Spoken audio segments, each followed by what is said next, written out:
All right, welcome back. Welcome, welcome, welcome, welcome, welcome. Why are we doing this stream tonight? Well, one, I'm wrapping up my week of corporate. Oh, hold on.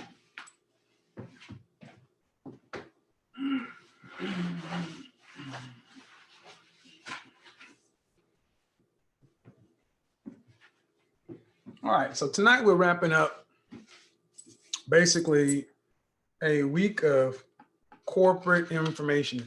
Now, yeah, KC won the Super Bowl. Congratulations. Now, as we get into, for those of you who may not live in this country, in the United States, October is Black History Month, the shortest month of the year and the coldest month of the year. It's Black History Month. So I wanted to start this month off with Project Upgrade. Project Upgrade is something I've been talking about for the last several months. And it's one of the reasons I actually came to Atlanta to start doing something that's called Project Upgrade. If you look in the link in the description, you'll see that Project Upgrade was something this is a series that many different companies and things like that have done, but I'm gonna do my own little spin on it. Do it virtually and in person, where you take a guy and you basically show him before and after. But like some, typically they just focus on the guy's appearance. But if you're a professional image consultant and a corporate image consultant like myself, you have a broad set of skills. And you can actually go into other areas like their behavior, their communication, and their digital footprint. The advantage of being somebody like myself, who's actually had to get out there in corporate America and compete, hold a job for 25 years, get promoted many times. If you've ever been familiar with Dale Carnegie sales training, I've been through it. Zig Ziglar sales training, I've been through it. A company called DEI, they train on the ledge method, been through it. Sandler training, I've been through it. AT&T has their own internal sales training, in-house sales training, been in it. MCI has their own sales training, I've been in it. So when it comes down to it, I have the skills, the history, the expertise to help guys get from A to Z. And I look at everything as far as a person in the terms of being a salesperson. Everybody is in sales. Everybody's a salesperson, even though they may not believe it. You may not believe it, but you're in sales. So everybody's a salesperson. If you don't work in sales, you might think you don't sell anything, but that's wrong.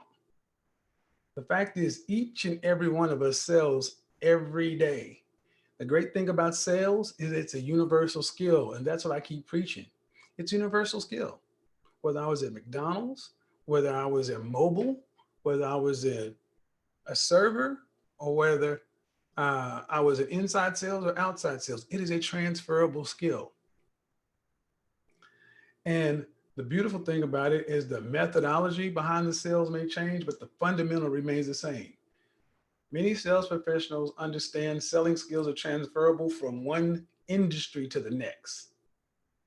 And what's less intuitive are the actual sales skills that go from the professional life into the personal life. That is where I am an expert. You hear me? I'm an expert in taking professional sales and transferring it into the personal life. Got certification and the experience and the accommodation to prove it. So understand something. Just like I wrote in the description, everything comes down to people. This is something I talked about in the first MIT I did. Whatever you want or desire in life is usually tied up around somebody. Uh, and in that way, it's critical to get people to like you.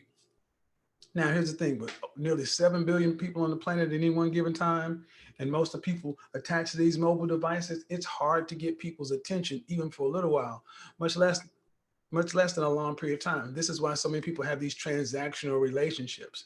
You know, you have your appearance that can get you 7 seconds, 1, 2, 3, 4, 5, 6, 7. But if you cannot sustain somebody's interest through the behavior and the communication standpoint, you'll just have a bunch of starts and stops in life.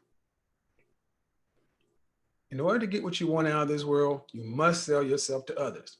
Now, there are going to be guys that hate to hear that. I'm an introvert. I'm not a salesperson. I'm this, I'm that. Okay, I don't care.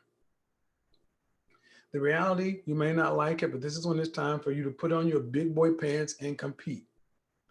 Men who do in life what is necessary win. Men who do what is life and necessary win. And you got to do what it takes to not only get people on your side, you got to keep them on your side. Let me talk about that. A lot of guys are good at getting stuff. Getting. I can get this, I can get that, I can get this, I can get that. But life is about relationships.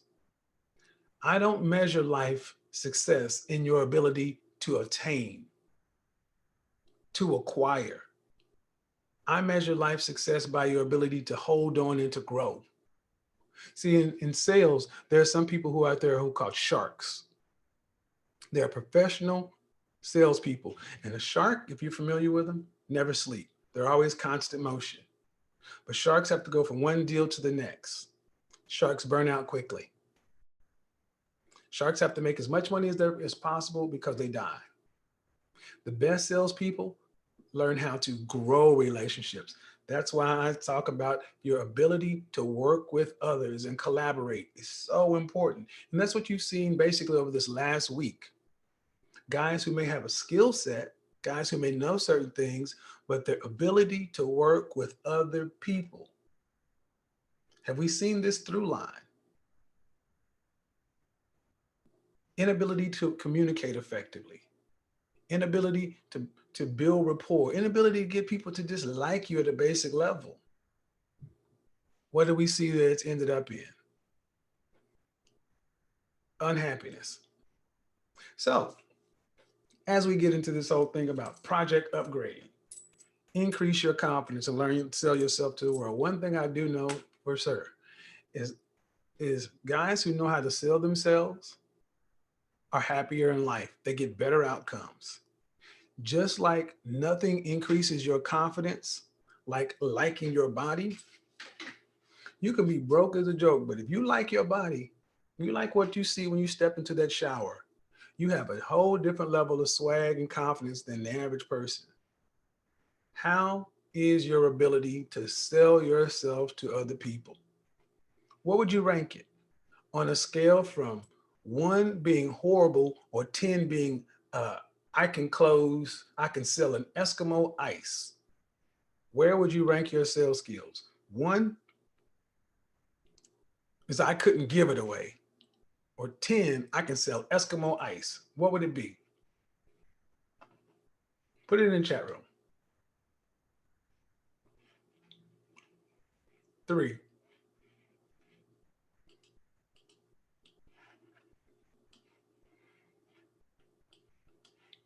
Keep it going, guys, because we're teaching class tonight. Enough of the BS. It's time to teach. Okay, for the guy who says 10, I want you to call in. I know you're not, I know that's not true. Because if you were a 10, you wouldn't be here. 10, 8, 7. Yeah, I'm looking at all these sevens, these eights. I call BS. All right, here we're going to go over 5 skills, 5 sales skills that are transferable and fundamental to living a happy life. And then we'll get into it because we're going to do some practice. I want to, for you guys who aren't good in sales, You need to learn some of this basic stuff. For you guys who are good in sales, let's see how good you are. One of the most important sales skills is the ability to build rapport. Basically, that just means making people like you. Sitting down with somebody and they feel familiar. It doesn't have to just get right down to business. It's not always, you just sign this deal because it makes the best business sense. The best product or service does not win. The deal that makes the most financial sense rarely is the one that gets taken. It, these things have to be sold. Hey, Roxy, I sent you a text message too. Sent you a text message. See if we can get Roxy on here. Next, the ability to actively listen. I want you to pay attention to when I'm on the phone with when I'm on the line with a lot of times. Guys are just they're not listening. They're over talking. But they want to cut me off to tell me their story. Active listening. The vast majority of people don't actively listen. The best way is to follow the 80-20 rule. On a date, in a sales call, in the world, you should be talking 20% of the time. People should be talking 80% of the time. Like the last guy I asked, who did all the talking? His date did all the talking. There you go. You have the wardrobe, but you lack the sales knowledge, skills. There we go. See, it's not just enough to take notes. We got to practice. Active listening, which leads into the next one, asking the right questions. And in the sales environment, this is called probing questions. You don't ask questions just for question's sake. You notice when I talk to people, I'm always asking questions. Now, to you, as the viewer, the questions I ask may not make sense. But do you ever notice that we always get to these critical points where something's revealed? That's 25 years of experience of knowing how to ask questions 5 steps ahead. This is not something you learn overnight. Oftentimes when I work with people, they're like, why'd you ask that question? It's a probing question.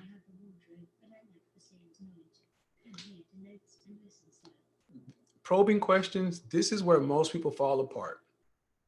They can build a little rapport. They can even do some listening, but asking the right questions, this is why certain people interview people well and certain people don't. This is why some people just have, that's what it comes down to. The right questions change everything else. And it's the same skill that's applicable today in everyday conversation. Number 4, this is where most people get scared. Objection handling. You don't have a prospect until you have an objection. An objection is what lets you know you really have something going. If everybody you talked to said, yeah, I'll take it. If every woman you went up to introduce yourself to said, yeah, I'll go, that really wouldn't be sales. You have to overcome objections, meaning an objection, most people look at it as rejection or negative, but a top level salesperson understands an objection is just the request for more information or clarification.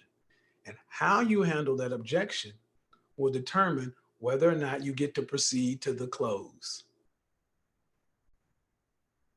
How many times have you heard guys talk about, I approached a woman and she said something rude.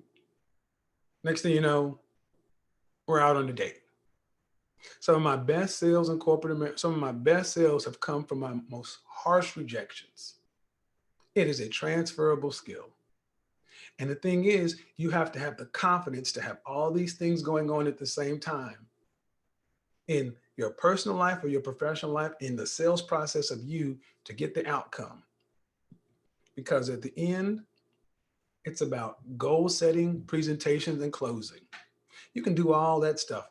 You can build rapport, you can active listen, you can ask the right questions, you can overcome the objections. But if you don't close, if you don't learn to ask the closing question, sign on the line which is dotted, The process will just go on and on and on. This is where a lot of guys end up passed over for promotions. You don't ask for anything. You don't have a goal in mind. It's just, you just hope that somebody's going to say, golly gee, you're a good guy and I'll give you what you want. No, you got to ask for what you want and risk somebody saying no. And then you got to sell them on why. All these, that five things are five transferable skills in sales that go from your personal life to your professional life. How you escalate from small talk? I don't know. You show me. You show me. Because what happens too often here is a lot of guys just ask a lot of questions. You can ask all the questions you want, but if I can give you generic answers, just like generic information that's all across the internet, practically, what does it mean for you? So here it is in the chat room. Here's the link in the chat room. Here's the link in the chat room. Let's get it going. Man, we got to hit the like button. We got 233 people watching. We only got 63 likes. Man, we got to get that up to at least 130. Image is communication. Understand that. Image is communication. When someone sees you in person or at a distance, they make up to 11 different assumptions about you in the first 7 seconds. Appearance, behavior, communication, digital footprint. It's unspoken communication. This thing, what I'm wearing right now is a language. My body, my motions, my mannerisms, the tonality, it's all communicating. Appearance, behavior, communication, digital footprint. Most people have never looked at their image as anything other than their clothing.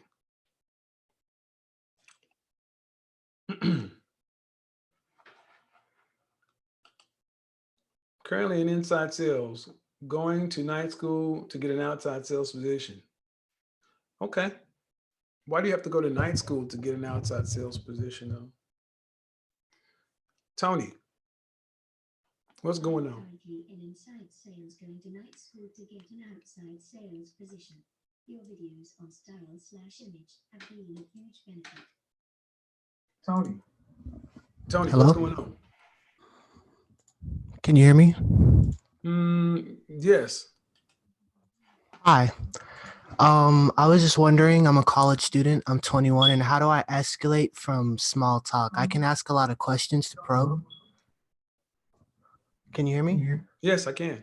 You need to mute your YouTube channel in the background. Okay, I just did. So you want to know? Oh, I'm sorry. You want to know how to escalate from small talk? Yes. I'm assuming you talk about with what, women? Yes. Well, what do you want from them? Well, I'm good at talking to people. It's easy What do for you me. want from them? Give me an Well, example. okay, so I'll see someone that I'm interested in, go up and talk to them. Actually, sometimes like people will see me and then they'll come up and talk to me and then well, small talk for a bit. I'll get to know them, but I don't know how to escalate the conversations from just small talk. Like I can I've ask, asked you 3 times, what do you want? well, I'm looking for a girlfriend on campus, hopefully, but yeah. Okay, let's play this in a different way. Let's play this in a different way. Imagine it's not a girl, okay? Imagine you're trying to actually, where do you go to school? I'm at my community college in Nevada, And so what are you studying? psychology. Psychology. Yes. What's your classification? Location. Your classification. Freshman, sophomore, what are you? Oh, I'm gonna transfer over to my university, so that makes me a junior. All right. Basically, what I'm hearing from you is you try to do the nice guy role. You're just trying to Okay. chit chat her up and you're trying to make a woman interested in you just because you're asking pointless questions. I've asked you what you want. You said a girlfriend. The question is why? What do you want a girlfriend for? Well, companionship. Get a dog. I have a dog, but See, hmm. you don't know what you want. And I don't think it's that you don't know what you want, you don't have the guts to say it. I want sex. I want consistent access to sex. That makes sense. I mean, but is that what you want? Yeah, that makes sense. That's what I Okay, want. women aren't stupid. They know that too. Okay. So walking up to somebody, chit-chatting about the weather and everything else, when you know you're wanting really to see if you can get consistent access to sex, is insults their intelligence. That'd be like me walking into a company dressed like a salesperson, knowing I'm trying to sell something, and I'm sitting there just, hey, how's the weather? How's the kids? You from here? Da, da, da. Get to the point, man. People like get to the point. You got something, you're trying to sell it. All right, let's get to the point. Okay. No, Well. no, no, no, no. I'm trying. I've already no, no. I'm giving you the reason why you can't escalate. Okay. You're too timid. Hmm. You don't want to ask the questions. You don't want to. First off, you see a woman. Do you go up and say anything nice to her? Well, yeah, I'll well, actually, you've got me there. Usually, Well, I'll go up, introduce myself, talk about like I'll ask them about themselves, and then go from there. But hmm,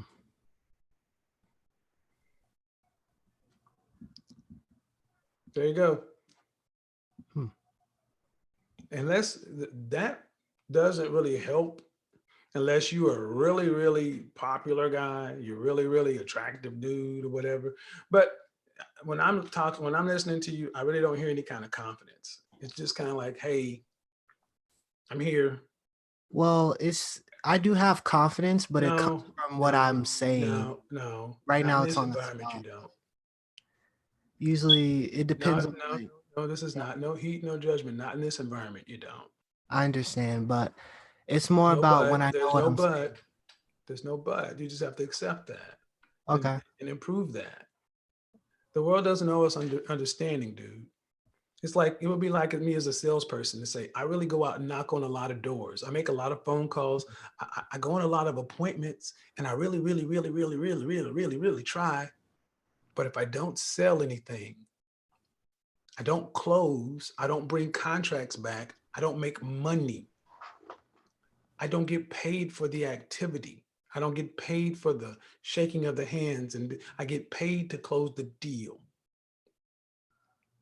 Okay. What if So you're in class and you're studying, I don't know, biology, and you were in class every day and you read the book and you did all the homework and blah blah blah, but you made an F on the test. Would you pass the class? no. Well, that's why that's how you have to approach life as far as communicating with people. You have to practice and get better at it. I'm sorry, because that's really what it comes down to. Women aren't dumb, they know what you want. So I got other people coming in. Okay, so what I'm hearing you saying is like just should I be more straightforward, work on my confidence, or I don't. Uh honestly, I don't think you actually have you can't do it by yourself. Hmm. Who taught you how to approach women? Um, Who I would taught you how to say my see? mother and my dad. My All dad. right. So most people learned how to actually talk to folks just kind of organically in high school and junior high. Mm-hmm. If you didn't learn it that way, that's why I always say guys should be better in sales, learning how to sell yourself. Look up, I can't give it to you all in one shot, but I would just tell you that being more direct and understanding what you really want, because a woman is going to just evaluate you just like a prospect's going to evaluate you. Does it make sense for me to do business with you? What's in it for me? Hmm. That's why I love sales, because it's pure. It's okay, great. You're a good looking guy. You're a nice dude, but what's in it for me? That's top of the mind. And if you can't close somebody on what's the values in it for them, they're not going to buy you. Hmm. Got it? Yes. All right. Talk to you later. Okay. Yeah, guys, we got to get past the point of where we just think being the nice guy is going to do it. Mike, Hey, Kevin, how you doing? good. What you got for me? I got a pretty basic question for you. I'm 26. I'm an engineer starting out. Been working for about a year and a half. Hmm. Um, in regards to this is more of a corporate question about it. I guess it can transfer everywhere. In Okay. regards to like confidence, Hmm. you mentioned a lot about your background and things of that sort. Where do you believe the most pure place of confidence should come from? Say again. Where do you think confidence comes from in its most pure form? Like, what do they see? Like, what transfers from corporate to women to every other place in life? What are you Where good does at? confidence derive from? What are you good at? What are you good at in life? Uh, I'm pretty diligent. Okay, you're a hard worker. Great. What are you good at? Uh, You ever play a competitive sport? I did. I did. I What was did that? basketball, football, music. Okay, I've been, were you on teams yes, in high school? yes, Were you on, did you start? yes. Okay. Did you win any championships? No, we weren't that good. No, All right. So, what sport, so in basketball, what position did you play? center. Center. When the game was on the line, whose hands were the ball in? We usually dish it out to a guard to try to put three on the board. So they didn't get, so basically they didn't put it in your hands. Not always. No. I asked you, the game is on the line. Oh no, it wasn't in my hand. No. All right. So you were on a team, and it seems like an average team at best. But when the game's online, they put the ball in the hands of somebody else. So you're really not good at that. Right. You're Okay. better than the other guys. Name me something in life where you've won, where you're number one. Mm. Well, I did art too. I was an artistic guy. I got published in that area too. I, give it to me in a bite-sized format. Name me something in life where you're number one. Uh, I did well in school. In school, I was number Were one. you I valedictorian? no, but I was in top 15% of my class. Okay, I've asked the question many times. But were you number one? I don't have a number one. There you go. What are you doing in life right now that's competitive to where you get a chance to measure yourself? Uh, I don't have anything. Just There work. you go. So, and when you play organized sports, it sounds just like a pastime. You weren't trying to go, you weren't on a championship team or anything like that. You were on an average team, and even on an average team, you weren't the go-to guy. Right. Guys' confidence comes from being expert or good at something. What are you good at? And that's the thing. Every man needs to find something that they're good at. Master it. What have you mastered in your life? Give you a case in point. When I was in school, I played trumpet, I did as well. but I didn't just play trumpet. I was first chair trumpet. Right. I didn't stop at first chair trumpet. I became the drum major and I learned every brass instrument in the band. I learned most of the woodwinds and the percussion. So when the band director wasn't there, I could actually write the music and do the shows. I choreographed the band halftime shows. I did. A sophomore, a junior, I choreographed the band, 200 people. Hmm.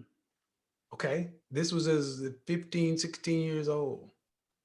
When I went to martial arts, even though I wasn't the most physically skilled, I worked the hardest and I learned the disciplines to where I became a closed door disciple. What are you doing in life where you are pushing yourself to the limit to master? Sounds like you have nothing. You have mastery over nothing, so you have confidence equal to your input. Hmm. See, the thing is, average income, average efforts get less than average results. You guys want super confidence, but you don't want to put in the work. Okay. Like I'm in the beginning of my career, and so I'm trying to sell myself to my managers on some certifications that I want time off to go and pursue. Uh, but I think I understand what you're saying. Thank you. I know I need to pursue something that I really feel passionate about. That where I want to be number one in. Well, how long you been in your industry? About a year and a half, but there's been some position changes, I guess, Okay, why should they send you? because I've shown and No, I've no, no, taken. no, no, no, no, So no, no, no. Why should they send you? There are other people there, right? yes, there's one other person, but he's not doing the same, or he won't require the same skill that I need. Why should the company invest in you? Because I'm capable and willing. I don't care about you're capable. What have you done? What have you shown your manager? I've taken some initiative and saved the company some money, a couple $1,000 one week. Okay. Well, this is why I do career coaching. See, for guys who don't have confidence, for guys who, see, this is why a man needs a sport that he's good at. A man needs a hobby. There are all kind of things. This is why getting in the gym so you can get confidence about your, how tall are you? 5'10", How much do you weigh? 295. There you go. Right there. Right. Right there. 5'10", 295, no confidence. There's no way you should be 5'10" and 300 pounds at 26 years old. Why are you that big? I haven't been disciplined with my diet or weight program, obviously. Right, but you know that you're obese. Yes. Right. And you know where the gym is. Yes. Right. But yet you show a life of lacking discipline. You can't even master your weight. Hmm. See how that works? Yeah. Are you married? No, I've been out of a relationship for about 3 months, but I've been dating. Been on. It all comes back to the same thing. Was the woman that you dated, was she overweight? Yeah, she was getting that way. Yeah. Getting that way. Do you 300 pounds? She won't. She wasn't. It wasn't as bad as me, but she. So there we go. Yeah. So it is near impossible to dress a 300-pound, 5'10" man well. Hmm. How much do you make? 80,000. $80,000, if you're just starting out, will not buy you a wardrobe that it fits your body. Okay. So when you look at yourself and you see clothes that really don't fit.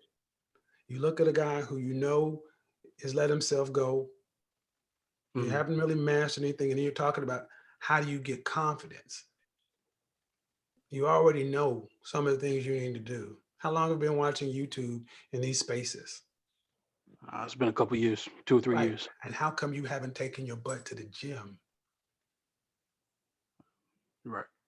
Just laziness that I need There to you come. go. I've been So going to the so gym. so here's the thing. You either get okay with getting a average to below average lazy man outcomes and make peace with it and stop trying to figure out how do I get something, or you do the work. Hashtag show your work. Got you. Thank you. All right. See, guys, what it comes down to is often not it's often not information. It's just a lack of will.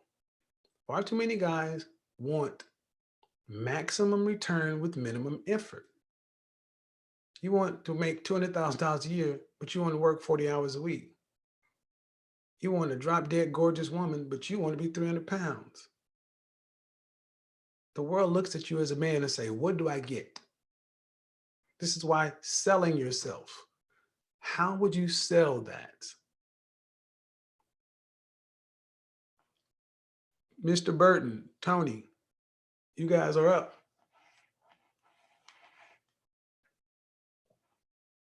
This is why this is so important. This is why this is so important. Do not call me via Hangouts. Do not call me via. I get tired of you guys trying to call me on my business line. Leaving these email. Please don't send me an email or, you know, a three paragraph email asking me about, telling me your backstory. If you want to do business, please approach me like a business. You wouldn't, you approach me just like you'd approach anyone else. There's a product or service that I need. I'll buy that and then go. 21. No, see, here's the thing. Eliminate bread, sugars. That's not what you need. What you're gonna have to do, honestly, is men need to actually get in their wallet and pay the price. Because when you actually have to break serious bread, spend serious money, then you send the signal to yourself that you're serious. All these different, drink water, don't eat bread. It's not a matter of knowledge. It's a matter of effort. Effort. Tone, Mr. Burton, come on. There's the link, guys. I'm not gonna be here all night. Project Upgrade. The guys I want to work with on Project Upgrade are men who have demonstrated that they're serious about getting better. I will be screening candidates for Project Upgrade for seriousness. I'm not going to work with guys who aren't 100% committed to getting better. Go ahead. Yes, sir. What you got for me? Not too much, man. Just wanted to just say that sales definitely helped me out in my confidence. I've been 5 years in sales now. I'm in the financial service industry.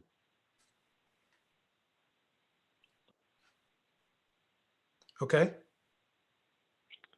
I just say that for me, one thing I had really much anxiety with public speaking, and so by doing cold calls in the mornings, whenever I'd come in, it really helped me kind of overcome like my fear of those objections that you would get, as well as rejection. Okay. How long you been in sales? 5 years. Congratulations. What's your title? I'm a relationship manager. Is that inside or outside?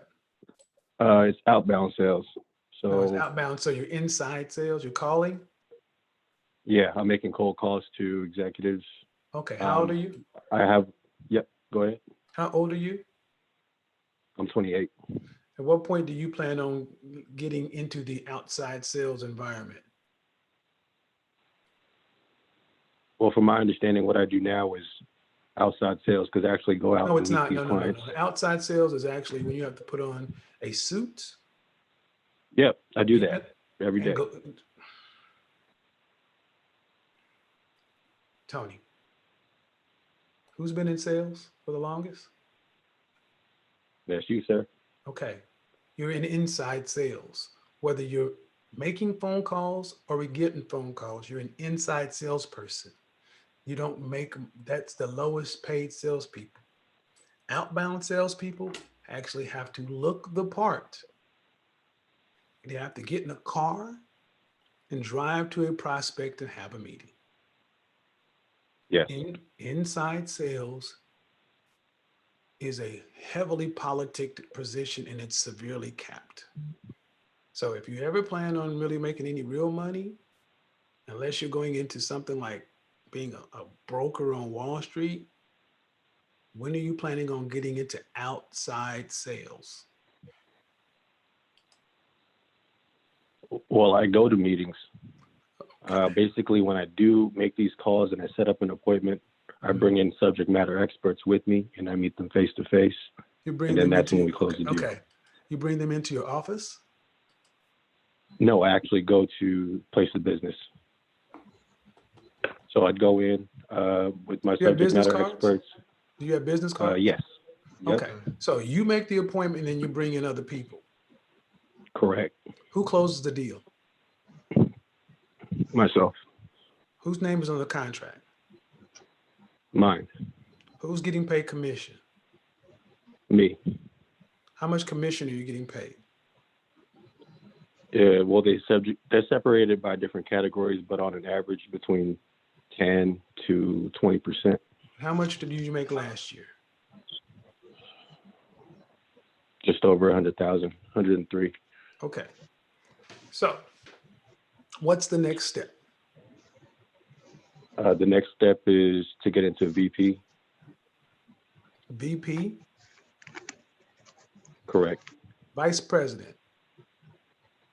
Is that who you report Yeah, to? they call it a VP Is that who relationship you manager. report to? Is that who you report to? You report to a VP? I do, yes. Okay. Sales lead VP, yes. All right. Well, let's see, Mr. Burton, we have you on the line. What's the name of the company? City National. All right. They're based out in Los Angeles. They're a commercial bank. Okay. Well, sales is going to be, so your big issue is then what? So if you're making 100,000 and you live in North, and where you live at? Bay Area. Bay Area. So, oh, okay. That makes sense. That makes sense.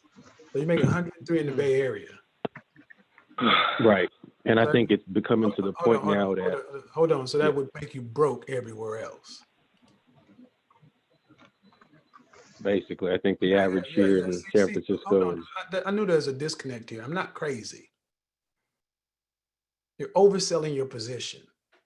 You're saying the next step is VP. I'm not getting true salesperson from you. And that's cool. But in order to really be a salesperson where you make enough money, you need to be able to cold call, telemarket, get out there, not bring anybody with you, close it yourself. Because $103,000 in the Bay Area, that's 50 some odd $1,000 anywhere else.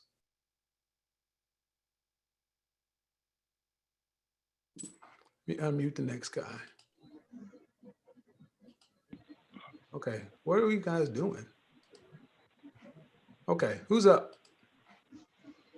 Hello, Yeah, who am I speaking with? this is Mr. Burton. How are you, Mr. Samuels? I'm good. What do you have for me? John, I'm gonna put you on mute. Go ahead. Thank you for taking my call. I was calling earlier because you mentioned in the chat earlier, you said something like if you call yourself an expert salesman, 1 to 10, and I mentioned 10, Mhm. and you said if I was 10, I would not be watching you. Well, Could you yeah, tell me what because if constitutes you're a a 10? 10, if you're a 10, who do you work for? Who do you work for? Hello, sir? Yeah, I'm here. I said, who do you work for? Oh, I'm out of sales now, but when I worked for a radio station before, and then I worked for myself at one point, and I'm actually flexing my entrepreneurial muscle now. So how long ago were you actually in sales that you were making money for? Maybe about 2 years ago. And how are you making a living now? I'm making a living now. I work at an airline, and plus I'm a bartender.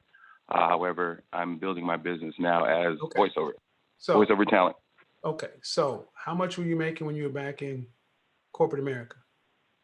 Corporate America, I was just under 110,000. So, and how much did you make last year? Last year, I made about 90 grand between my two jobs. Okay, and your main job is what? My main job now is I work at an airline in IT. Okay, so you quit a job in sales Yes, sir. to go work in IT. Yes, sir. This is about the But time. you were, but you say you were 10 out of 10. You're a rainmaker in sales. Yes, sir. Why would a rainmaker, a true rainmaker, leave sales to go be a bartender in IT? For my time, and it wasn't really my passion, sir. Honestly, 10,000 hours is mastery, and sometimes you just get bored. I don't. Okay. But Okay. See what you're not doing. See what you're not telling me is this. It wasn't your passion. Maybe not the particular industry, but if you're a rainmaker, that's a transferable skill.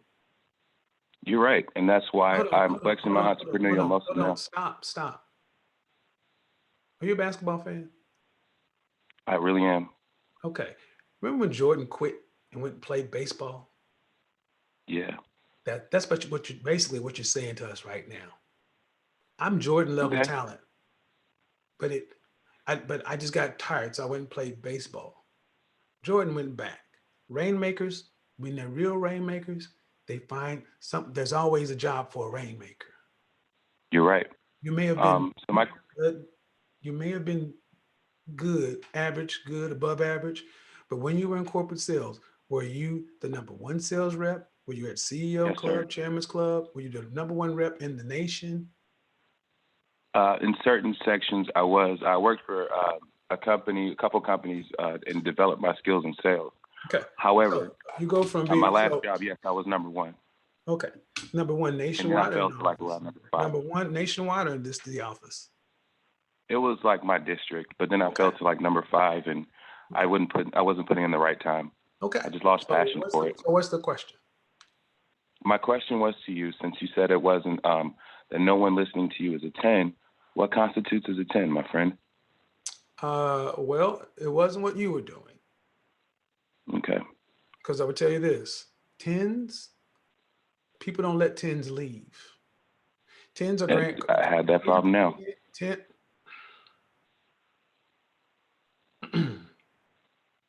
10s are Jordan Belfort level talent, Tony Robbins level talent. These are rainmakers. Rainmakers don't just do number one in the district. Rainmakers don't just make $100,000. Top salespeople make many millions a year. Top salespeople can go to work for Farmers, State Farm, or Allstate Insurance, and in the same district where someone's making $30,000, they'll make $700,000, $800,000. Rainmakers love the sale. Yeah. They love the whole process. They love the hunt. Yeah. They don't. I give you that. I'm the same way. I know. They don't quit and go work in IT, which is the least Now, sales things you can do.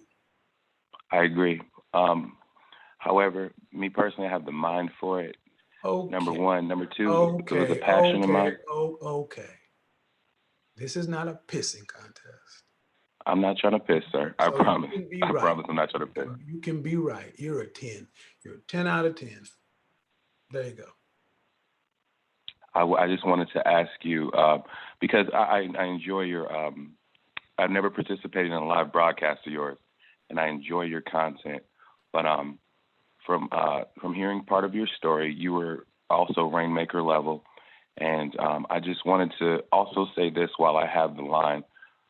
There are a lot of coaches in your chat room, and a lot of them seem kind of to be making fun of people. And I know you don't, this is that type of outfit. So we only want to listen to you moving forward. Hold on. First off, I'm doing my broadcast, and I really don't look in the chat room. I don't see anyone being made fun of. This is a while ago. This is like 20 minutes ago. Okay, dude, then please, can we just stick to the topic? Okay, not a problem, sir. And thank you for having me. Thank you. All right, good night. See, what sales, what you realize about selling is it cuts through all the crap. It either is or it isn't. See, when sales, you either close the deal and the paperwork is signed and the credit report is signed and all that. It either is or it isn't. It is a zero-sum game. And you must bring it day in, day out, week in, week out. There's no taking off. You got to produce. You are the engine that makes the company hum. And this is why you have to learn how to sell yourself. How, if you are, see, the beautiful thing about what I do as an image consultant is not a lot of image consultants are just fashion people. There's a big difference between a stylist and an image consultant. And there's a difference between a personal image consultant and a corporate image consultant. I'm a corporate image consultant that came from corporate America. So I actually have had the style. See, I've always been a stylish guy. I've always been into fashion and fragrance. but I actually had to go out there in the real world to compete. And I can take all of the experience that I have and can condense it down to this. Plus, I've actually had to sell in advertising and marketing and technical sales. I look at image from kind of like Tom Ford looks at fashion. He's an architect. He looks at style and fashion from an architectural standpoint. I look at image from a product theory standpoint, meaning you are a product, I am a product. The market gets to decide. I'm on the shelf, you're on the shelf, this person's on the shelf, that person's on the shelf. The market gets to come in and say, I want this box of cereal. That's product theory. But what happens if you have something that the market does not even know it needs? Meaning, what was a smartphone 20 years ago?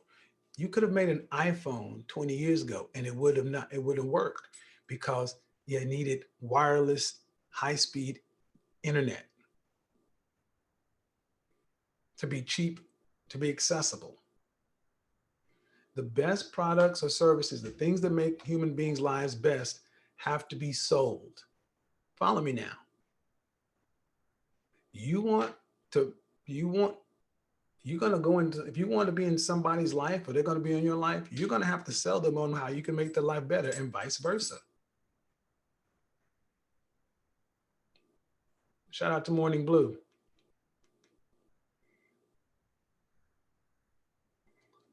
What are you saying? If y'all make $100,000 a year, you're blessed? No.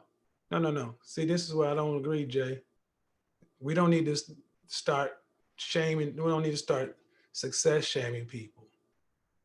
If $100,000 is good enough for you, J Full Films, knock it out, fam. But $100,000 is some guys that I knew. It's their weekend trick fund in Vegas. See, one thing that people in the middle class who want to go to the upper middle class, rich, wealthy, we got to start understanding scale. Middle class people, where most of us are, real money, big money. And that's the thing. A lot of guys, the reason you're getting what you're getting out of life is because you don't have big enough problems. $100,000 in Cali ain't nothing. I saw one statistic that the average income out in that area was like, was it $114,000, and people were still living paycheck to paycheck?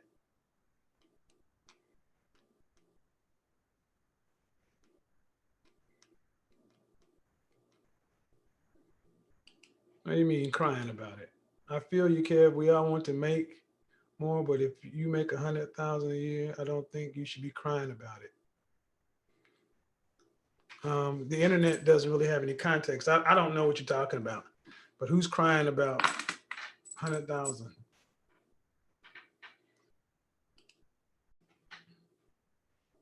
So,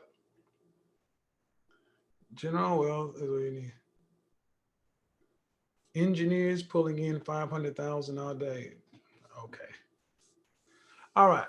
So, how many of you guys understand that if you want to get better at building rapport, building a happy life, a happier life, a social life, see, you got to ask yourself another real question. Do you like people?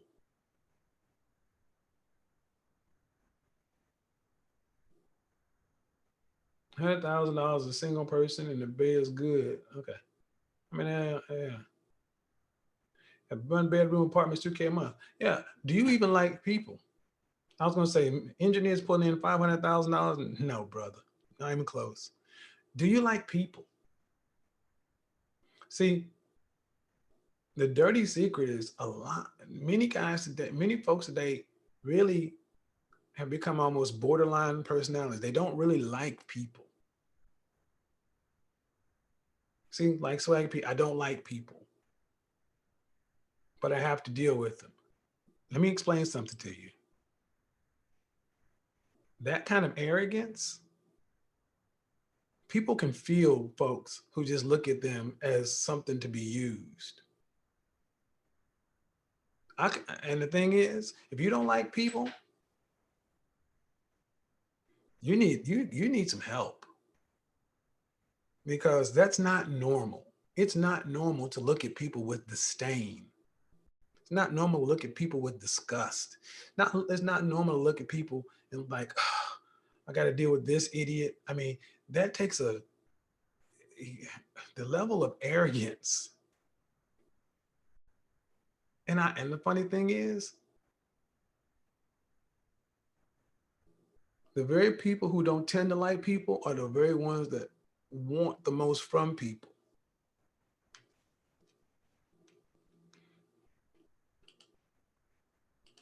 That's the thing.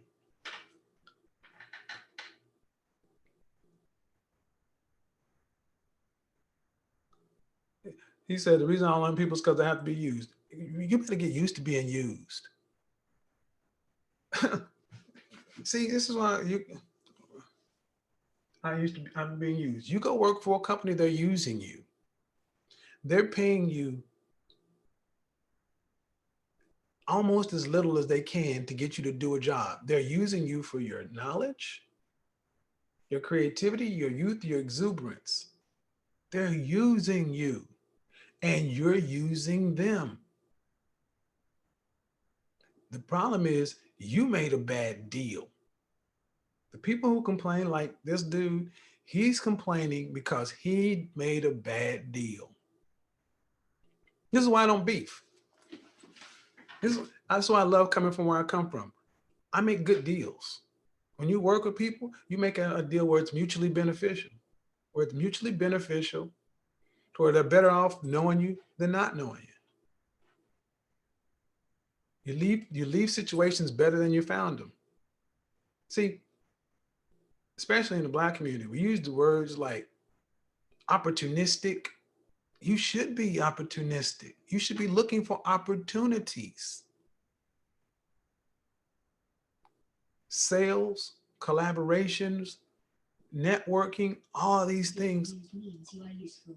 If you aren't being used, you are useless. Do you want to be useless? Let me repeat what Fitness Mom just said.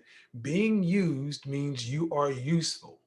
If you aren't being used, you're useless. Do you want to be useless? There you go. Go ahead, Charles.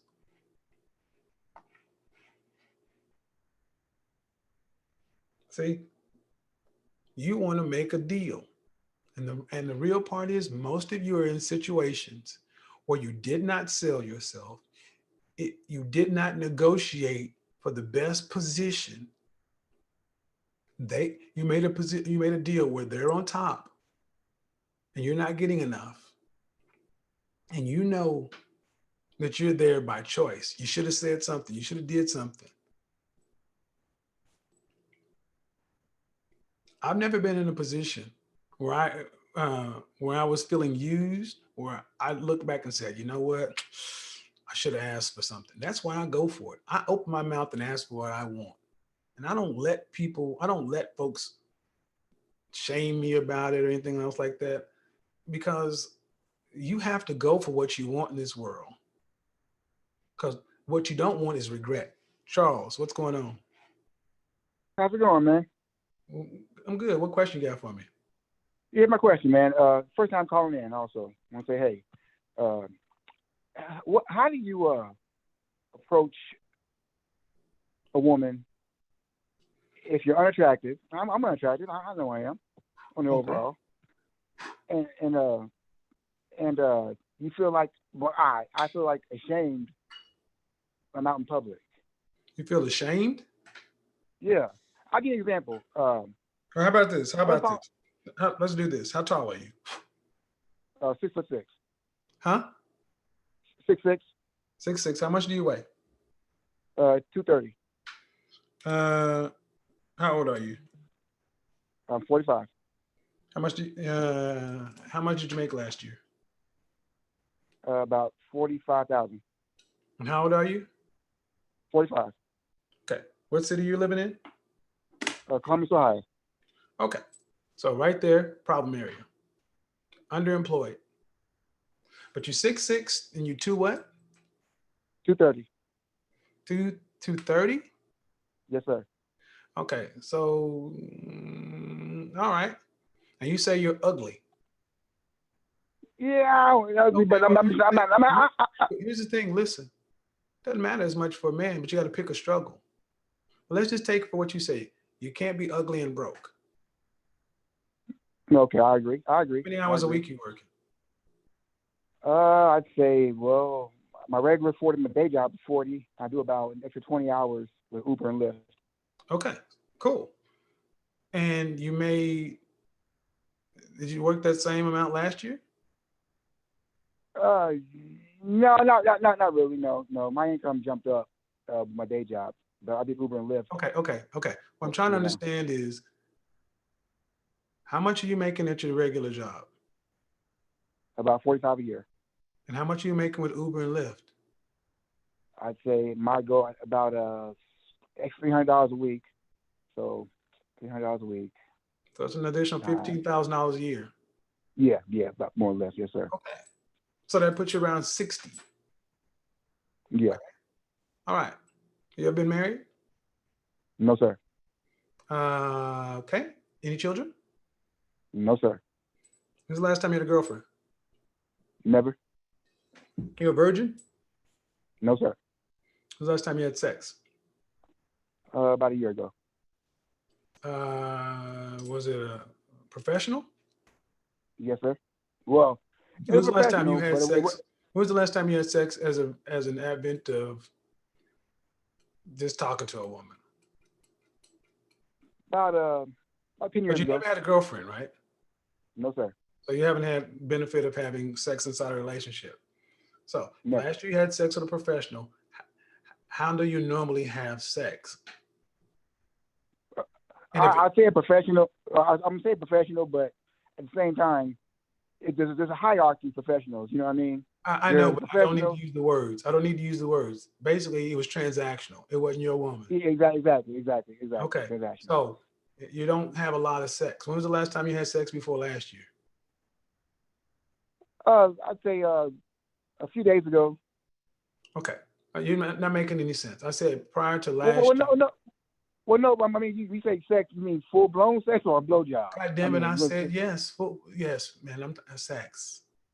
Okay, but it was 3 days ago. 3 days ago then. Okay. Okay. Let me start with: Have you had regular sex throughout your adulthood? Never. Huh? No, I never had sex on. Okay, never. that's what we're ultimately getting to. See, and you're trying, and that's the thing. You haven't had regular sex. You haven't had a girlfriend, and why? Just low self-esteem and anxiety and stuff. And Have you ever seen a professional, psychological professional? no, sir. Why not? I just always live with it, and it's just part of me. And okay, it's not part of you. Do you think this is looked around Columbus, Ohio, and you said I'm 6'6", 230 pounds, and 45 years old, and I've never had a girlfriend, never been married, no kids, and I can only have sex on a transactional level with women that I compensate for. Is that how most men are? Do you believe that's how most guys are living? Oh no, not at all. Okay, well, No. if that's the case, you have to understand you're outside of the norm, right? I agree. Yes, sir. Why haven't you went to talk to anybody about it? Well, I mean, I worked through the pain. Huh?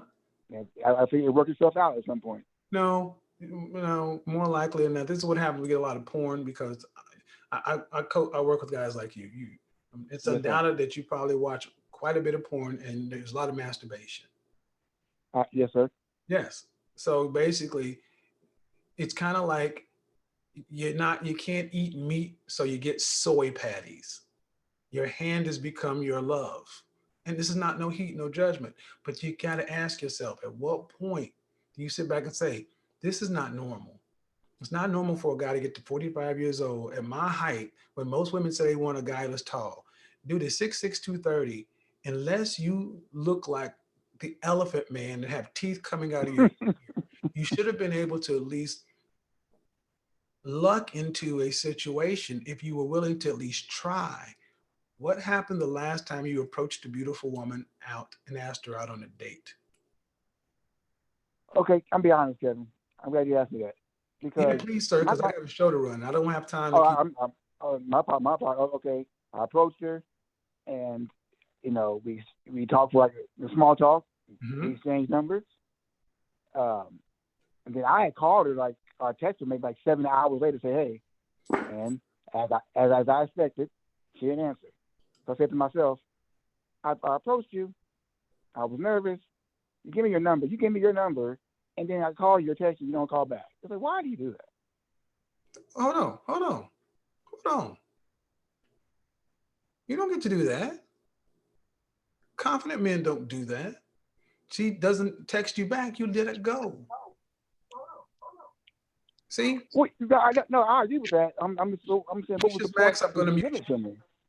No, see, again, you, this is why I wanted to see if you ever talk to a counselor to see if there's anything clinically wrong.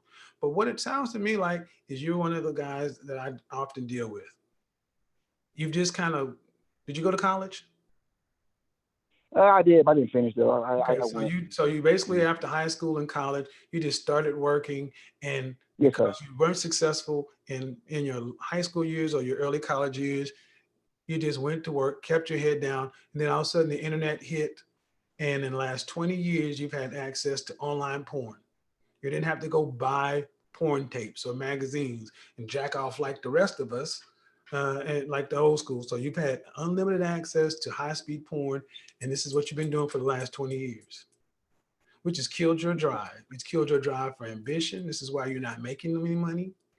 This is why you haven't approached a woman, because you basically jerked all your juice away. Your juices for life. And I was gonna say I agree with that too. And I also, know. So here's what it is. You know that you're not making enough, but you need to address that, and you need some one-on-one coaching, because you know certain things, man. But when you approach somebody, it's up to you to sell them. Do you have any homeboys, friends? back home, Okay, I'm so from you're Dayton, basically a Ohio. loner, though. Yes, sir. Yes, sir. Okay, Absolutely. so it's not normal for a person to be this alone. Not getting along with women, not having any friends, and your job. What is it that you do again? I'm supervisor at a group home. At a group home Yes, sir. for For children, adults with disabilities. for, No, for adults with disabilities. adults or what? With disabilities. They call it MRDD, Okay, but the so MR part has been okay, moved by the do you government have now, people so to it's report to DD. you? Yes, sir. All right, all right. So there you go. It's not really a glamorous job. I mean, that doesn't really sound like any of the ugly things at all. But that's just, you can throw it out there. But the net of it is, how are you selling you when you approach women? You can't, if you asked a woman out, she gave you a phone number, she didn't return a You haven't call, heard. that's just it. But you got to keep going. Well, yeah, I agree. Yeah, it just I want to hold table with all your time. I want to say one last thing. I agree with you, but like you mentioned the Suit Saturday thing. Some of your older videos, and I did that one Saturday Mm-hmm. at the local mall, packed Saturday afternoon. And Kevin, I tell you, man, I felt like a damn fool. I ain't gonna lie to you, man, because I'm the only person walking around here with a suit on. I want to talk to people in the building. People are staring. I mean, it was nothing like I envisioned it. When you hype it up, I'm like, man, there's nothing like Kevin said do all this. Hold on. You in what city? Yes, sir. What'd you say? What city are you in? Columbus, Ohio. So Columbus, Ohio, and Oklahoma City are roughly the same size. Yes, sir. Yep. You're All right. right. I'm 6'4", and I walk around with a suit all the time. And I'm in the Midwest too, and I feel like a million fucking bucks. And I get the reaction. See, you got a lot of negative self-talk going on. I don't. I do. I agree. I do. Hold on. It ain't the suit. Everything you've talked about ain't none of this. It's what's going on in your head. You felt stupid. Did somebody come up to you and point and say, look at this stupid motherfucker? Oh no, not at Okay. all. So not one person smiled in your direction? If they did, man, it was like Look, I dude, wanted to get you the hell so out of there. negative, I'm not gonna lie. you would never see it even if they did. You'll be able to turn a compliment into an insult at this point in your life.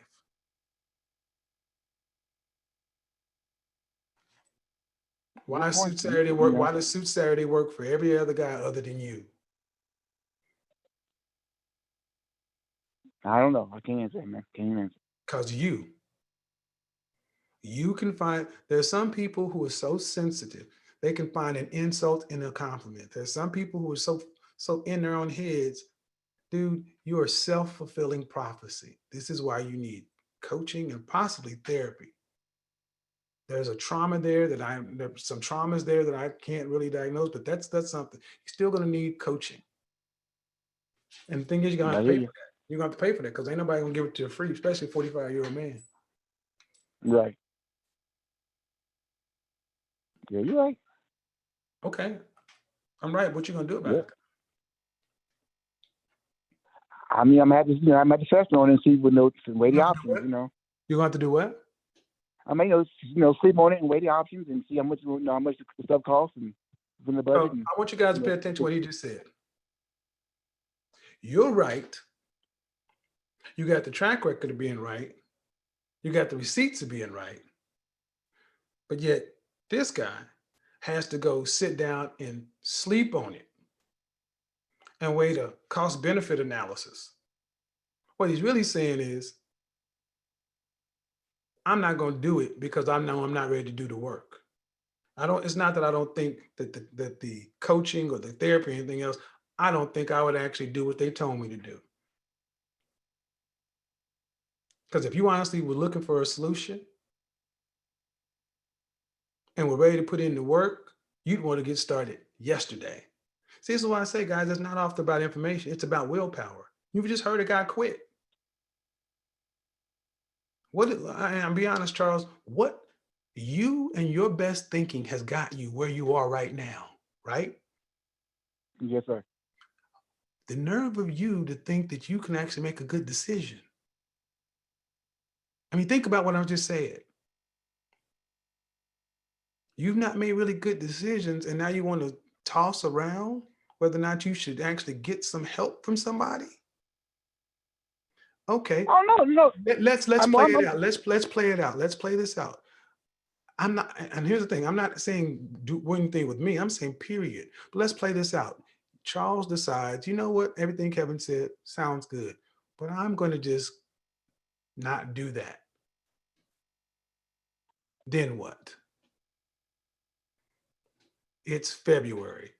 30 days, 28 days from now becomes March. What's changed? Yep. What's changed? nothing. What March becomes April, April becomes May, May becomes June. We're the summertime. What's changed? You're right. You're absolutely right. You know. I know, but we have to go through this though. Because now the inclination is to, oh, the fire's getting too hot. This is uncomfortable. I'm having to look down the barrel of my life and look, there's going to be another 5, 10, 15, 20. This is going to be my life until I die because it's already been your life this far. You spent 45 years getting this way. Do you want to die this way? Well, no, I don't want to die this way. No, sir. Well, you will. I mean, I had a brother die just 2 weeks ago. You will. Make no bones about it. You will. So you're saying that if I don't sign up for your coaching, Oh, I don't know. I said, am I take what me out. happened? No. So I said, take me out of it. I said that 3 minutes ago. Okay. I don't, first off, I don't care if you come to me or not. Honestly, I got plenty of work. I'm not doing this because I need your money or anybody else's money in there. Oh, right. I know that. I'm saying if you don't do something, that's what I'm saying. If you don't do something, if you don't change, you're going to die this way. And unlike the 20-year-olds that called in, you're 45. You got less life in front of you than behind you. You're only going to get older, more frail. 6'6", 200-pound men break down real bad. I know. Yeah. So life is going to get real, real tight, and you're not a high earner. This is why we got to start painting pictures for people of a future that looks really, really like what it is. And I'm just future playing what your life has been. You don't have the skills, because if you did, you would have done something. And if you don't change, if you don't do something immediately, you're going to live this way until you die. You don't have time to think about stuff, dude. You're way past the I need to think about it phase. You're correct. You're absolutely right. Well, and take it away from you. That'll be like, you see a woman that's 300 pounds. We oftentimes know what needs to be done, but here's the thing. Charles, what's the fear? What's the fear? You mean the fear in general? Yeah, what's the fear? If I'm afraid to do something, go to coaching, get counseling, whatever, because if I do, what? What's the fear? Well, I mean, I could say something like, I get like, let's say like, what am I for? Like instant gratification. Like, okay, well, I watch some porn. I'm good. I feel better now. Does that make sense at all? I don't even know what you said. But like, let's say you masturbate. Yeah, so you can just basically go jack off. I keep busting nuts to myself. I keep busting nuts on myself. This is good enough. Okay, cool. The world needs ditch diggers too. But you said you wanted something different. See, if you've made peace with the fact that this is what it's going to be till you die, that's cool. But see, most people haven't made peace with it. You've just accepted it because you're not willing to do the work. But you said you wanted something different. And Rome got it right. Fear of success. That's really what it comes down to, a fear of success. Yeah, you're right. You're right. And also fear of change in general. Okay, well, don't change. You don't have I to. don't. No, I'm just understanding. It's just I'm a creature of habit. I don't like change, good or bad. Okay. I like consistency. Well, but see, here's the thing, though. But here's what you can't do. You can't complain about women. You can't complain about the dating scene. You can't complain about the money. You can't complain anymore about your situation. You have to smile and say, this is my life and I chose it and I love it. You can't complain. You can't get in here and talk about these women is this and this dating. Nope, you got nothing.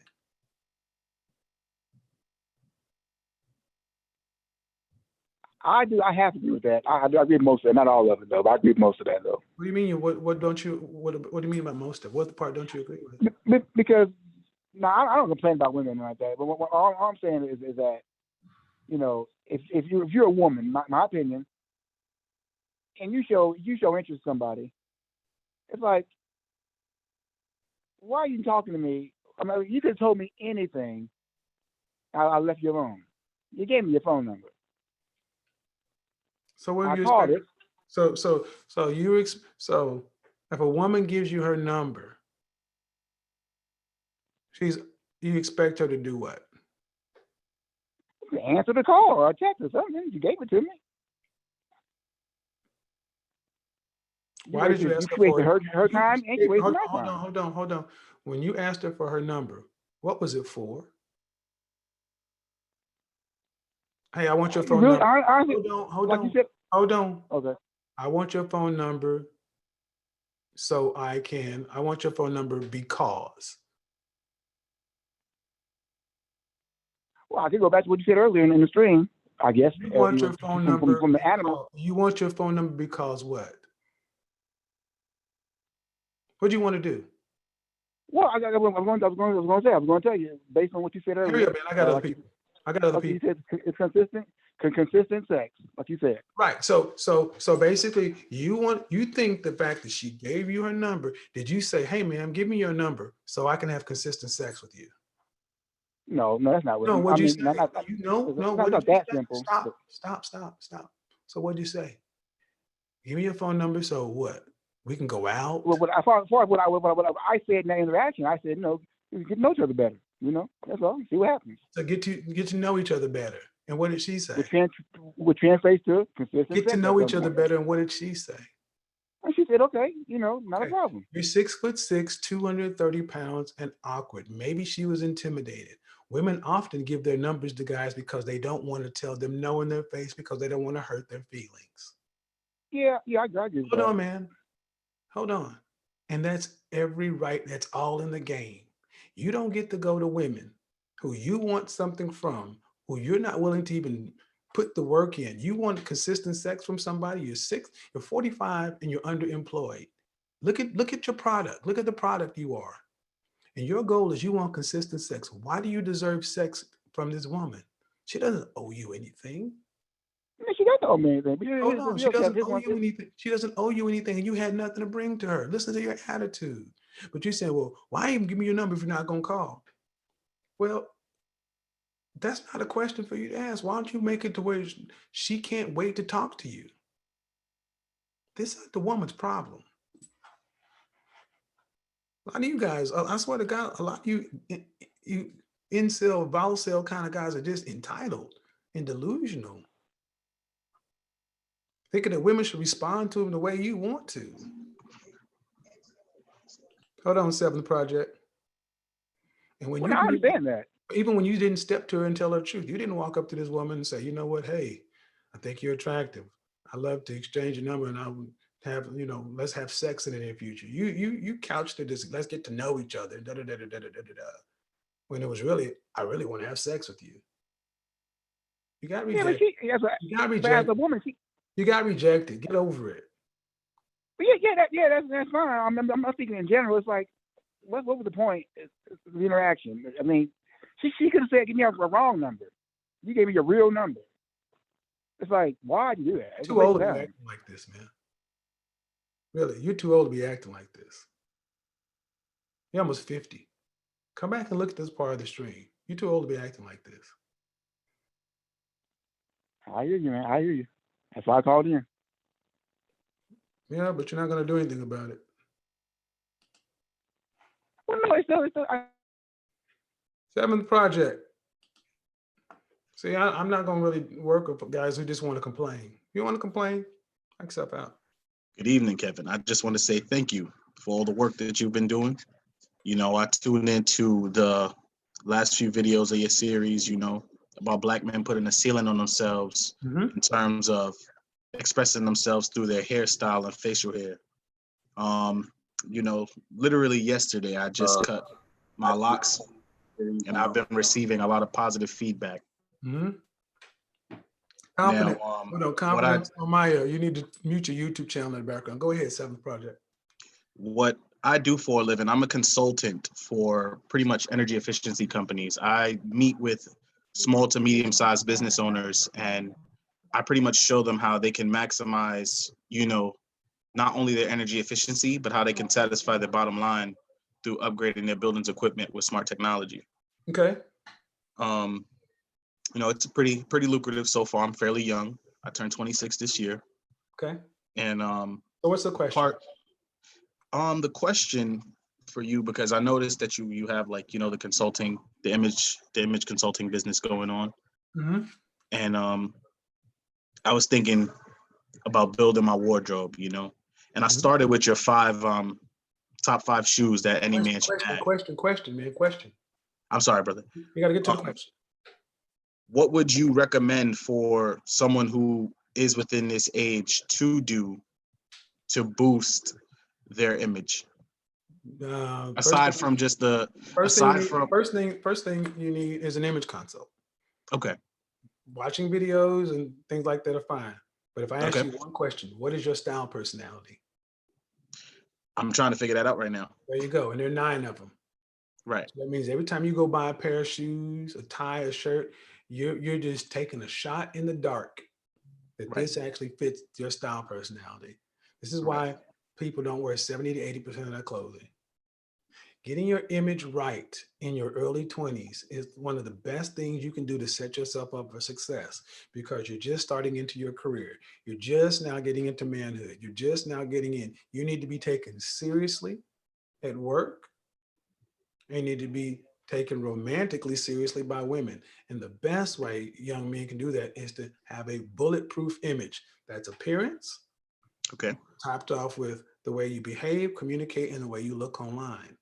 I Right. use my image, a bulletproof image, to help me skip steps in my 20s. Okay. I had coworkers and colleagues who they went the traditional path, and I went the self-improvement, personal development path, and I had exponential success because I always looked like the next level or two. Okay. And see, the thing is, it's like investing. It's like investing in the right stock over time. A solid image will reap benefits every 5 years. Whereas, this advice, that advice, it situationally will do something, but this is foundational. Okay. Oh, man, hey. So, and you live in what city? I'm in New York, Manhattan, Brooklyn. Brooklyn, and you're 26. Yeah. Live by yourself? No, I live with some family right now. Okay. Are you actively dating? Yes, I am. Don't have any. How much are you making annually? Annually 52,000. All right. Did you go to college? Yes. Graduate? No. Currently working on architectural technology associates. And what are you going to do with that? I want to become an architect. So You that's need to get the the likes up, goal. folks. Get the likes up. You want to become an architect. Yes. So where you plan on going to get your architectural degree from? Yes. Where? I wanted to go to Pratt. Okay. And then when do you plan on doing that? So I have one semester left. So I should Mhm. be done by fall. With your degree? Yes. And then transferring to Pratt. So now I have to So you start have 2 over. years in Pratt? No, I'm not at Pratt yet. But when you get to Pratt, how many more years will you have? I have 4 years because the school I'm at now doesn't All right. So have basically you won't be out of school until 30 or 31. just about. All right. And how much do starting salary for architects? The starting salary for what I want to do is around 80,000, 90,000. And how much debt are you going to acquire in that 4 years? I've been trying to navigate how to not incur any debt. How much debt are you going to acquire in those 4 years? Worst case, you got to pay for it all. Worst case, 200,000. $200,000 to get an $80,000 a year job. Yeah, that doesn't make any sense, right?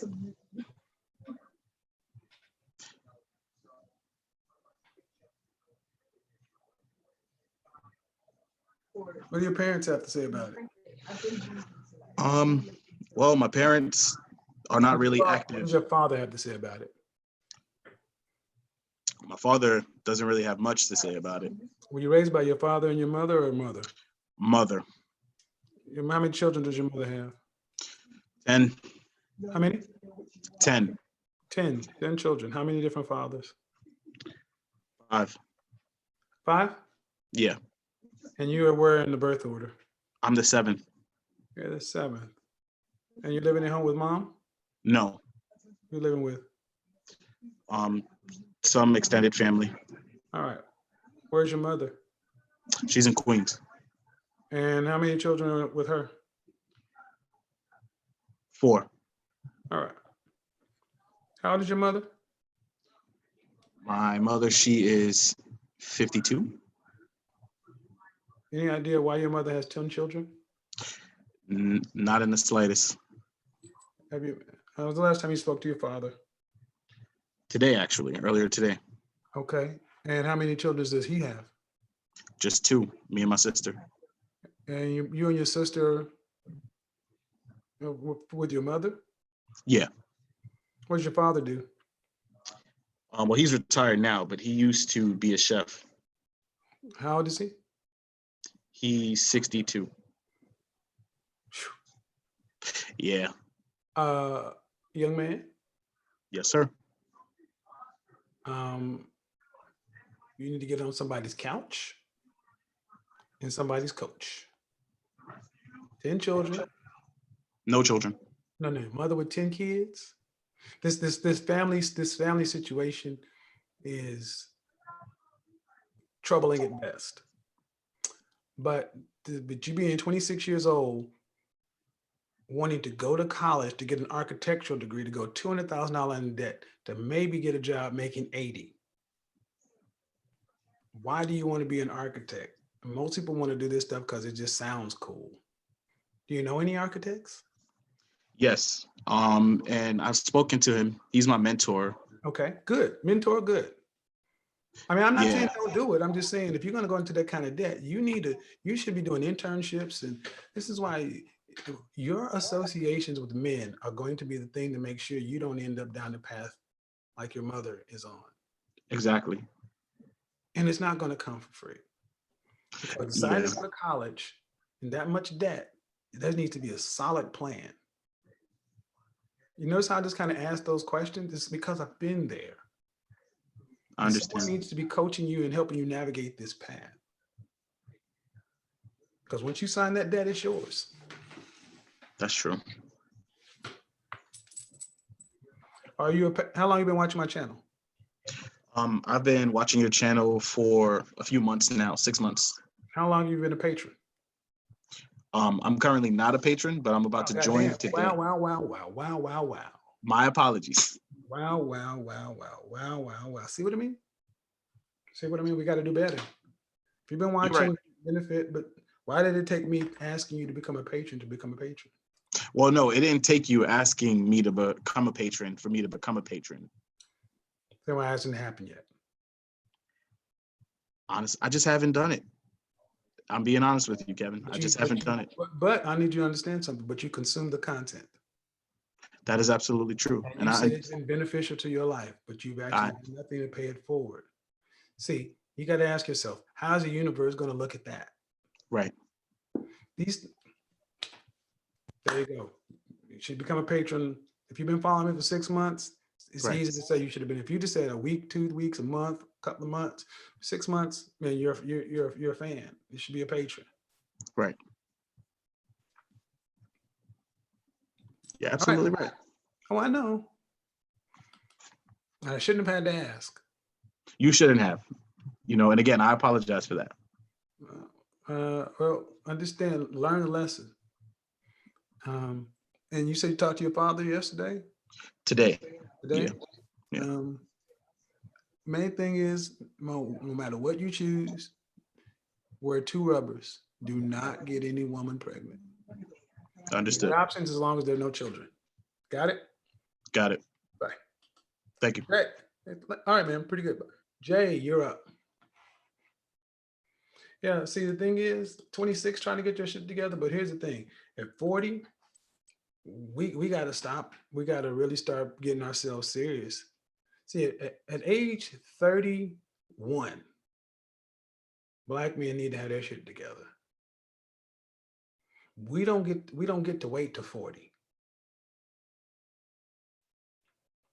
Black men need to have their stuff together at 30, 31.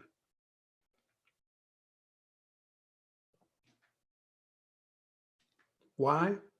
Well, because you're still close enough to your 20s, still got enough energy, but you don't really get a chance to wait until your mid-30s. I mean, the average Black man lives to 68.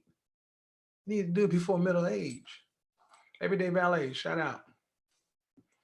Jay, you're there. All right, I got a few more minutes. We got 94 minutes in. See, guys, here's the thing. At the end of the day, what I'm trying to do is take what I know, what I've lived, and what I've learned, and help you understand that whatever you want in life is possible. but you can't quit. If you quit, it'll show on you, and then the world will conspire to help you get that. If you quit, you don't need to make any more money. If you quit, the universe says, oh, he's good eating bologna or sardines. No, no harm, no judgment. We need to quit playing. Yeah. But if you quit, see, why did I move from Oklahoma to Atlanta? You need bigger problems. Why are you still hustling and moving and doing this? Because you need this is, I'm really trying to understand, I'm really trying to figure out how I want to get together you young guys under 23 or 25 and group coaching, because what I don't want it to is not going to be a bit session. It's going to be a way to actively hear that you're not alone in this struggle, and it's easier for guys to do stuff if they feel like they're not by themselves. You know, some coaches or life coaches or therapists, they have these healing groups. But this is almost like boot camp, to where you can't stay in there forever. You come in with your guys, we talk, you know, we'll have a weekly call, you know. Now, obviously, you're not going to get me one-on-one. You'll be in a group, you get a chance to answer questions back and forth, correspond with other people, but it's not going to be a pity party. Not going to be a pity party.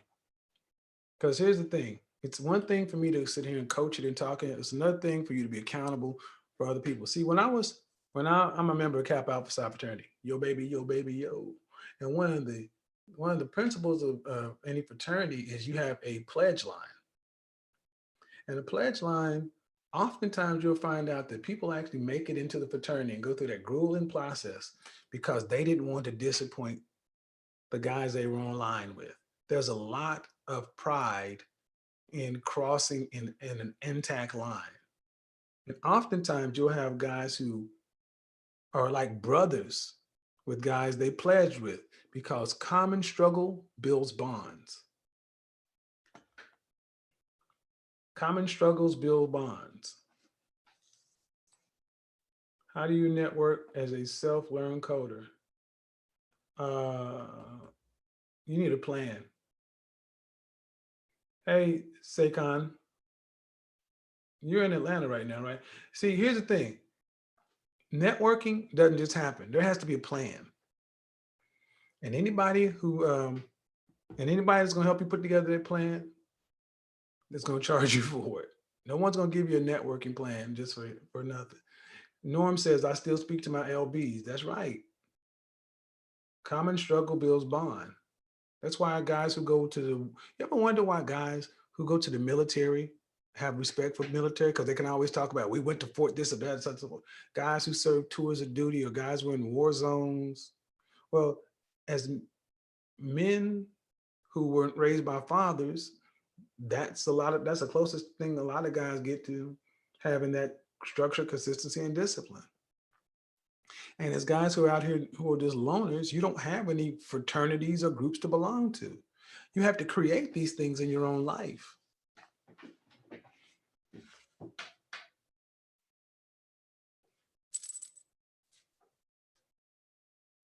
All right. What time is it? We'll go another 10 minutes. We'll go another 10 minutes. We'll go another 10 minutes.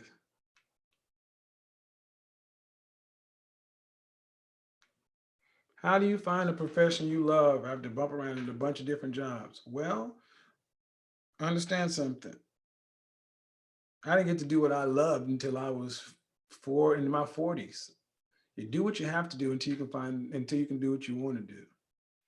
Men don't have the luxury of following our passions, because a lot of passions don't pay the bills. This is why I love sales. Sales was good enough for me to do what I needed to do and make the kind of money. We don't pick our careers based upon happiness. We pick it based upon outcomes. 5%, about 5% of you guys will be true business owners. About 20 to 30% of men are cut out to own their own business, solopreneur kind of thing. The other 70, 80% are going to work for some people.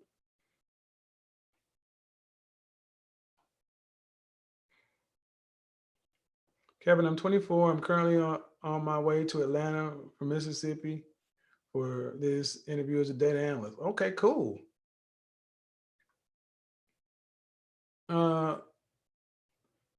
Say, let me see, do you have time? I'm up late tonight. I'm working tonight. So I actually may do a session after this. Robert Greene's book, 48 Laws of Power. Yeah. So, all right. Well, no one else is joining in. I hope this session was helpful. I hope this session was beneficial. Understand something. You get to learn how to sell you. The best thing a lot of you guys could do, imagine this. This is what guys used to do, okay? I just want, let's pretend. Let's role play real quick. Imagine if you could just pack up and leave the city you're in. You're in Columbus, Ohio. Okay, but then you could just move to Atlanta, or you could move to Dallas or Houston, someplace where the cost of living is not outrageous. You go down there, it's a new environment, completely new people. There's no safety net. You have to learn your way around. Guess what? Necessity lights the fire under a lot of guys because you can't just be comfortable. You can't have life on autopilot. See, here in Atlanta, I'm still moving around, learning, getting plugged into the community. You know, I'm probably going to start going back to church, even though I don't believe like I used to. I still have my faith, but church is a great place to network and meet people, especially around here in Atlanta. Black churches, come on, we're coming into the spring. Universities are around here, all kind of stuff. You get to reinvent yourself. You get to choose. Reinventing yourself. You get to reinvent yourself.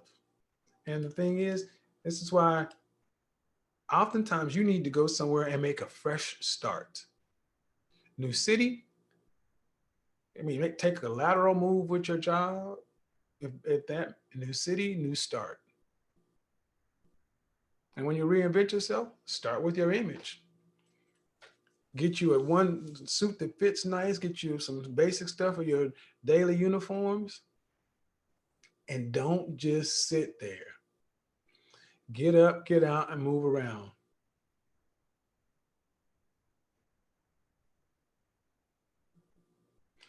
Some of these dudes need to struggle like living in McKinney, Texas. Wouldn't make it. Yeah, McKinney. Mm-hmm. Nameless Prophet, you were the protagonist. I just moved to DC from down. You were just on the line. He said, do I feel like a lack of manhood and mentors in the community has set us back? No, lack of fathers. But that's not an excuse. Men oftentimes know what we need. We just don't like taking the medicine. A lot of men today have become too soft. We don't want to struggle. We don't want the pain. We don't want the problems. And the thing is, this is why having help groups, support groups, it's really this year it's about men being happy. And what you've seen this week is a lot of men who just aren't happy.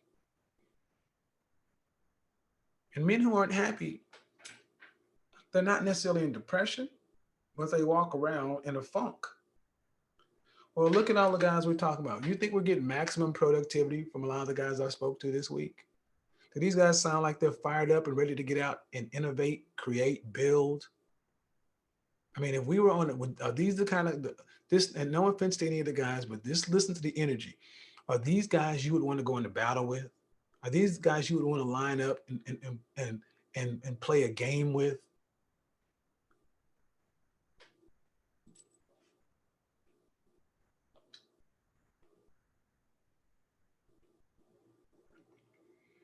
Well, understand something. He said an online support group would be it's going to be, I have to keep saying it though. No online, none of this stuff is for free. Um, like it or not, I am deadly serious about this. If you're not willing to invest in your own personal development, I mean, real money. I don't mean $100, $200. I mean, I tell a story about when I invested $5,000 in myself back in the 90s. Man, I've spent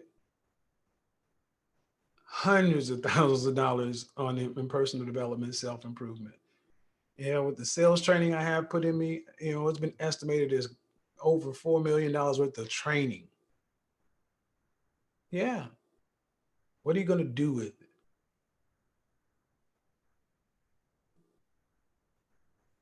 Yeah, none of this, the thing is, you're right. None of this stuff is secret information. Some of it's more my lived experience now. The stuff that's really going to make a big difference. That's the thing with coaches and consultants. We'll give you general information and speeches and presentations, but the stuff that really moves and changes things, that's closed door. That's closed door.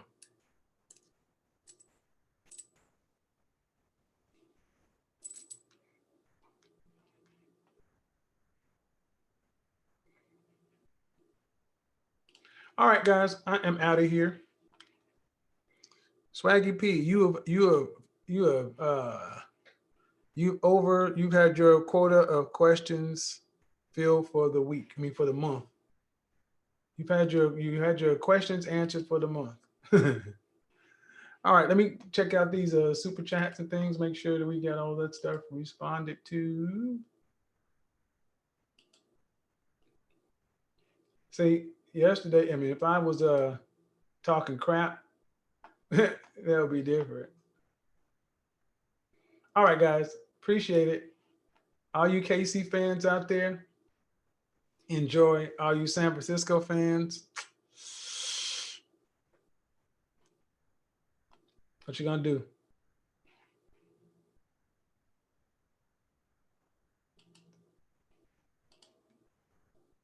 That's what you're gonna do. Till next time, peace out.